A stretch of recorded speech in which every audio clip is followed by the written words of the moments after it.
Good morning, Trump's family. Have a great Saturday, everyone, and God bless you. Thank you for always watching and subscribing to the channel. Alright, without further ado, let's get into the news. It's about time the Republicans continued to put the pressure on people like Nancy Pelosi and others for the responsibility. Their responsible actions on January 6th, and how they have basically laid out a trap in order to, of course, frame the president and continue to frame his supporters in effort to overthrow the presidency and to overthrow any type of legitimate action on the counting of the Electoral College on January 6th, and this was a well-thought-out plan by Democrats and the intel agencies and some members, even within the military, along with people, even in President Trump and Trump's cabinet. There was a plot to take him out from the very onset of him winning the election in 2016. All the way to the time that he left office, they were working in to ensure that A, he would be removed, and B, he would never be able to run for office again. And this is why we see the special counsel that is currently that was activated by Merrick Garland in order to go after President Trump once again in order to prevent him from running for re-election. Anyway, so we got a lot to unpack here. Nancy Pelosi obviously is starting to feel the heat by members of Congress and the Republican Party, and she should have to feel some heat. She shouldn't be worried about possibly not being able to retire at her $25 million mansion she has in Florida, right? So let's go and take a look what we have here. As I mentioned earlier, says House Republicans Warren Pelosi, they will fly her back to testify before Congress on her role in the failed security on January 6th. That's right. Nancy Pelosi. Back in December 2022, Gateway Pundit reported that the House Republicans had collected emails and text messages implicating Pelosi in her failed January 6 Capitol security operation. Recall it was President Donald Trump who recommended 10,000 National Guard troops at the U.S. Capitol on January 6. Pelosi turned them down. It was never Trump's fault. It was always Pelosi's fault. She was to lining up the film crews who were going to come in to film her that day. She had that set up beforehand, as she knew something big was going to be taking place.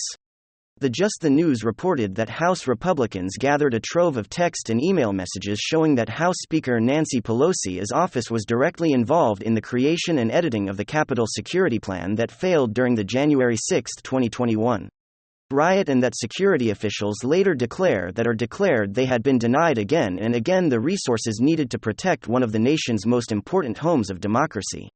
The Intel internal communications were made public Wednesday, and a report compiled by Republican Reps.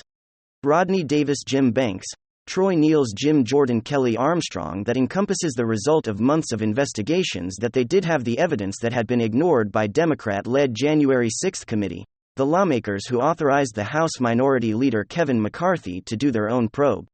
The report concludes that the Capitol was left vulnerable on January 6 as a result of failures by the Democrat leadership in the House and law enforcement leaders in the Capitol Police, who allowed concerns about the optics of having armed officers and National Guardsmen visible in the public to override the need for enhanced security.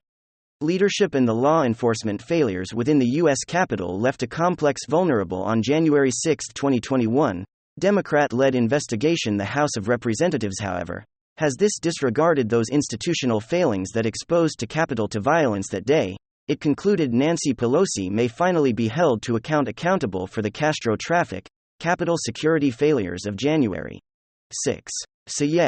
So we're going to see her dragged in front of Congress to answer these questions, answer what her role was in the January 6 riot took place there and how she was involved in how she allowed it happen.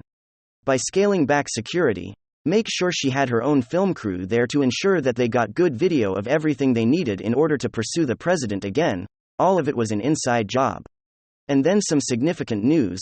Now the balloon from China was finally studied, and it is in fact a spy balloon. The balloon captured images and had antennas which allowed it to gather communication data. This incident was reportedly part of a large operation, where China has been spying with balloons on about 40 different countries. What we're finding is that foreign spy operations are much more common than previously thought. Many of the aerial objects used for spying are just written off by world governments as UFOs, or unidentified flying objects or unidentified aerial phenomena. But now, after studying it, and the United States shooting it down, many countries are saying, wait a minute, I think China was spying on us and we didn't do anything about it. So they've definitely been busted for spying on global competitors all around the world. Now, based on this new revelation, you would think Joe Biden would issue a warning to China, but he's not. However, Biden did state this isn't a major breach. Look, the total amount of intelligence gathering that's going on by every country around the world is overwhelming. So basically, he said, it's not really a big deal that China spies on United States citizens, military bases, they're spying all the time, not really a big deal. So he's basically kind of trying to brush it off. Now, a lot of this has to do with the fact that the American people didn't like that he waited so long to take action against the spy balloon. So of course, now he's trying to brush it off as being common or a weak way of spying on us. But at the end of the day, they spied on American citizens. Now, just a few hours ago, the U.S. military shot down another unidentified object over the state of Alaska using an F-22 jet. So far, the military is being tight-lipped about what this mystery object was. But one witness said it's bigger than a car. So whether this was another balloon, or like a military aircraft and airplane, it is definitely some kind of unidentified object or aerial craft. But we should get more details unless they just decide not to tell us, right? Alright now, Elon Musk has announced that he's planning to limit free internet through Starlink over the country of Ukraine. He's been carrying the bill for free internet for almost a year now at great personal expense. However, that's not what really bothered him. He did go to the government and said, hey listen, I need you guys to take over some of this. And they basically told him beat off, like, get out of here, hit the street right.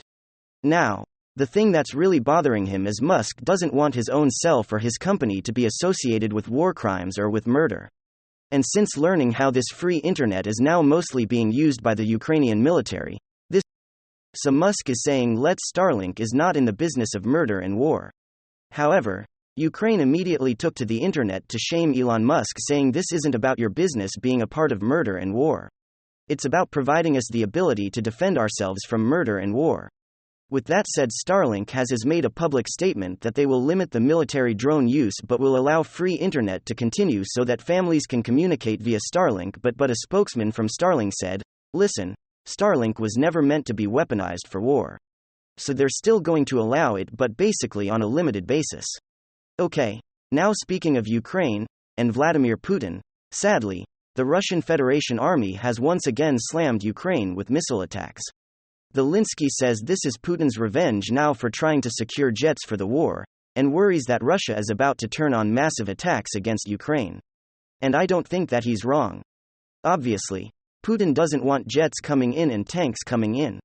And so he's retaliating by hitting them with these long-distance missiles, and basically making it so that Ukraine can defend itself by firing back at Russia, or else the weapons used against Russia will be seen as that country that provided them entering war, and now boom, we're in World War III. So Putin is definitely retaliating with this revenge attack. And there's not a lot that Ukraine can do about it. Now, to make matters worse, the United Kingdom just one day after a photoshoot, and offering to provide Ukraine with fighter jets, the United Kingdom is now saying we need to walk this back. We can't exactly provide Ukraine with jets and some of the weapons that Zelensky is demanding because it puts the citizens of the United Kingdom in danger.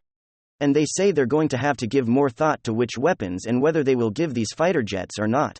Now, some of this is coming from the fact that Putin threatened to hit London with a hypersonic missile. Some of this comes from the fact that he's made threats against former Prime Minister Boris Johnson. So just one day after this photo shoot and an incredible speech, Britain is thinking, wait a minute, what did we just sign ourselves up for? We better walk this back right away. Now two major events happened today. The first is the country of Moldova was hit with errant missiles that strayed from the battle between Ukraine and Russia and struck Moldova in residential areas.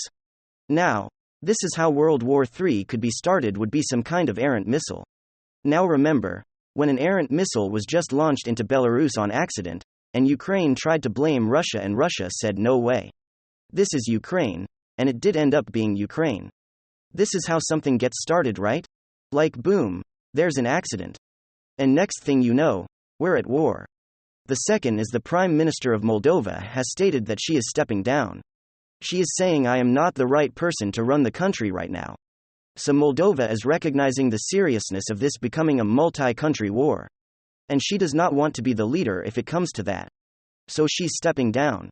Now people like Colonel Douglas Macgregor and former Intel advisor Scott Ritter say, World War III will most likely be started by a mistake, that hurts another country and that country retaliates with an attack. Also, former presidential candidate Tulsi Gabbard warned that this is also one of the big scary unknowns of war as an accidental mistake or attack that leads to a war. Former Vice President Mike Pence had his home searched for 5 hours today by the FBI with his permission as he visited with a grandchild. The FBI, after searching for 5 hours, did find one document in his home and they have taken that into custody. It was in a grouping of boxes that he had not opened since leaving the White House. So it appears he was unaware of it, but they have taken that document into custody. Florida Governor Ron DeSantis is one step closer to stripping Disney's governmental status away. Most people don't know this. But in the 1960s, Disney was given a self-governing district in return for its potential to make the state more popular. Also, there's a lot of talk about Disney doing corrupt backdoor deals with the CIA, but that's a whole different video. Now, after Disney spoke out against DeSantis his bill about not discussing sexual orientation with people that were in like kindergarten and first grade, he has since targeted the company. The State House approved his measure 82 yeses to 31 noes, and this game DeSanto has the ability to take control of this district of Disney World. So more will have to come out about that, but it is hurting the Disney stock now. Despite gaining a dedicated following for his outspokenness, DeSantis still faces challenges if he's going to run for president. Biden views DeSantis as his main threat, as he has already defeated Trump in 2020. Trump used DeSantis as his main threat because he believes it will interfere with his ability to go head-to-head with Joe Biden for a second time. Now, this combination could be deadly for DeSantis' his political career, as now Trump and Biden have reason to try to discredit Ron DeSantis and get him to not run. Now, lastly, I told you about Senator John Fetterman going into the hospital. He is going to be kept another night in the hospital. A spokesperson admitted that he is hearing voices in his head that sound like the teacher's voices from the cartoon Charlie Brown. Basically, we're on something like that, right? So it's very sad. He had a stroke. Ladies and gentlemen, give me your thoughts below. And hit subscribe right now.